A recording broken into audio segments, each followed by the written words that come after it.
Good morning, gang. Happy Thursday. All right, again, because I got a bunch of emails overnight before I get into this video, and I saw the comments this morning. Guys, I am not on Telegram. I am not asking you to text me. I will never notify you via a comment in a video that you won something. Any of those are scammers. Ignore them. As I said very clearly in both videos, the drawing will be held on live on Saturday night's live stream. You're not shortlisted. You didn't already win, okay? No need to email me. I check them as much as I can, but I'm glad you're paying attention. But don't need to ask. Every single one of those is some scumbag who is trying to take your money from you. Just ignore them. Report them. That's all I'm going to say. Okay. Stop. Let's get into this morning. History doesn't necessarily repeat itself, but it certainly does rhyme. Okay. We're coming to the end of summer. No big surprise. All right. Happens every year. And October is coming up. Okay. What does October mean? Well, for a prepper this year at least, it could mean this is when the chaos happens, when the shit actually hits the fan. Okay. You know me, my belief is that the event that is going to set off the tinderbox is going to be somehow, some way economic. I mean, China's economy is collapsing. We know our economy is collapsing. Europe is toast. Okay. Look at what's going on in South America and Central America. I mean, it doesn't matter where you are. The economies of the world are going to crap.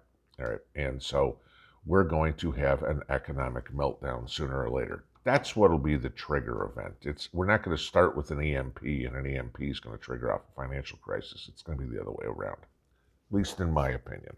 Okay. So just giving you this. So when could it happen? The eternal question. Now, I'm not trying to be some prognosticator or something like that or tell you.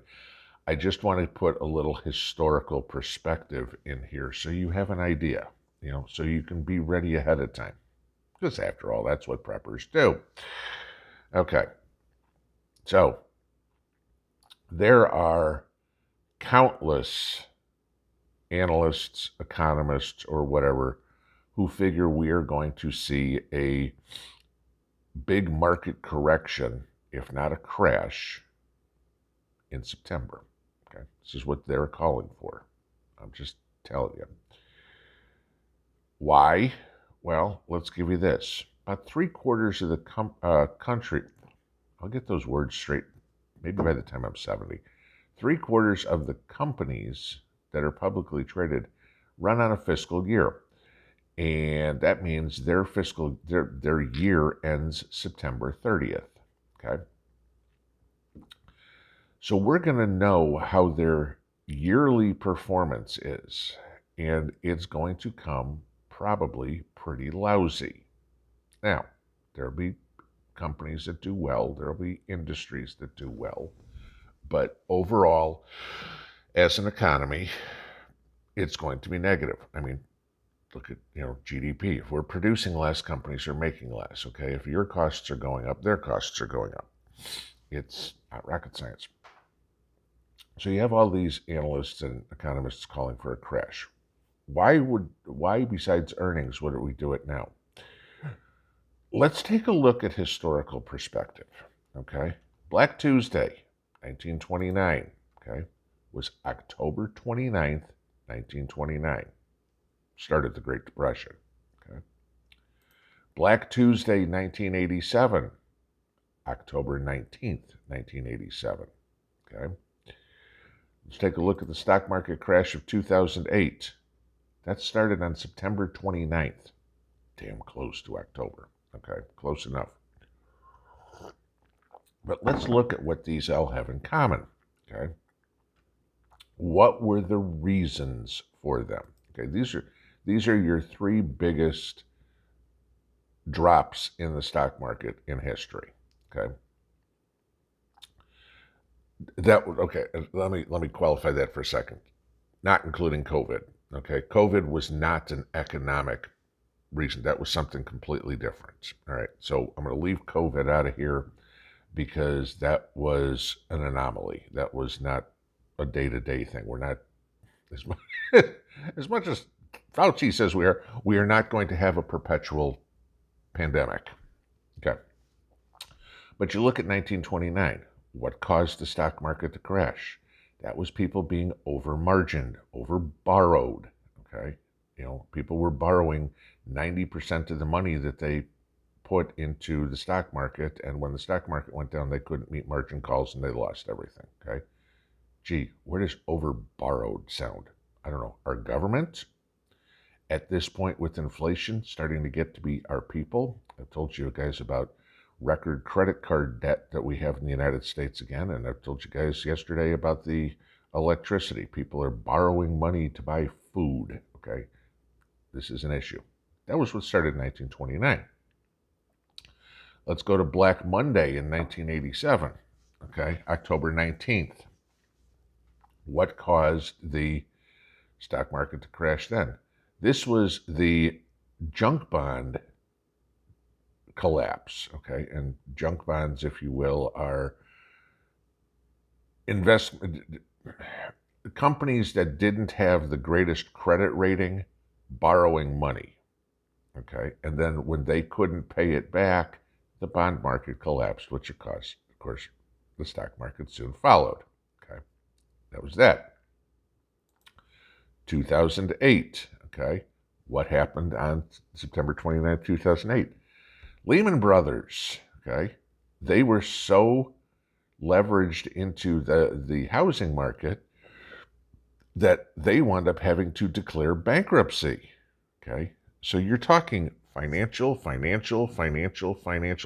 As much as everybody says Wall Street, okay, some of your most brilliant minds in the world work on Wall Street. Some of the stupidest people you're ever going to meet work there too. Been there, done that, seen them. Okay, I ain't the smartest guy around. I don't think I'm the dumbest guy around, but I'm not one of these brilliant minds. But I can see stupid. When I see stupid, I know what it is. Okay, it's kind of like a woman. When I see it, I know what it is. And again, I'm a conservative. But so this is what's coming up. So what are we going to have trigger it this time? Could it be a default from the government because we don't have the money? Could it be, I don't know, the farmers not being able to deliver enough food? Could it be China defaulting? Okay. What's going to happen? I mean, remember, the whole world economies are tied like this. The world markets are tied together. What is going to happen? It doesn't necessarily just have to be in the U.S. to affect us. I told you the other day, China's looking at something like a $40 billion bailout for their real estate industry. Gee, that sounds like 2008 to me, doesn't it? Okay. The United States is so leveraged, it's unbelievable, and we're borrowing more money until the tap is finally turned off. That sounds like 1929 to me. Okay. I'm not saying it will happen. Okay. I wish I had a crystal ball. I don't. Okay. I'm just saying all the conditions are right for this to go down, and people that are smarter than me are seeing the same things, and that's why they are calling for some of these downturns. It's really time, guys, to ramp up your preps. We could be heading into hyperinflation really, really soon. I mean, I'm talking 6 weeks from now, okay? I mean, it's not going to happen. Well, I won't say it's not. It shouldn't happen immediately. You're not going to wake up and find that we have 50% inflation, but you could. I mean, many countries have seen their currencies devalued by 50% overnight. Very possible. Devaluing the US dollar? Oh, yeah, I see that happening by our government sometime in Biden's term, almost certainly, because of how far in debt we are. It's the only way they're going to pay debt is if they make the dollar worth less. You owe $1,000, you have $500. hey, if we make the currency worth half as much, good, that means my $500 is now $1,000 that I can pay my debt. Okay, because it doesn't change on paper. That's the point. Get it while you can. Do whatever you can right now. Use that fiat currency, that promissory note, that piece of worthless paper, and put it into something that has tangible value. Okay? I mean, it doesn't have to be gold and silver. It can be beans, bullets, and band-aids. That's fine. It could be your backup generator. It could be a heater, I mean, depending on what you have. Obviously, you need to have a little bit of money in the bank because, sure, we still have to pay taxes, and the grocery store is not going to take your uh, payment in bullets. Save a little bit of cash. But the idea of savings accounts, guys, worthless. All right. I mean, first off, they're not paying you anything. You're losing money by putting money in a savings account guaranteed. Okay. Because the 0.01% you're getting out of a savings account is certainly not keeping up with the 9% you're losing in inflation right now. But the tangible goods that you can get, those will continue to rise in value as they get more scarce. And they are going to get more and more and more scarce. Yeah, we got an October surprise coming up. Are you ready for it? Pinball out.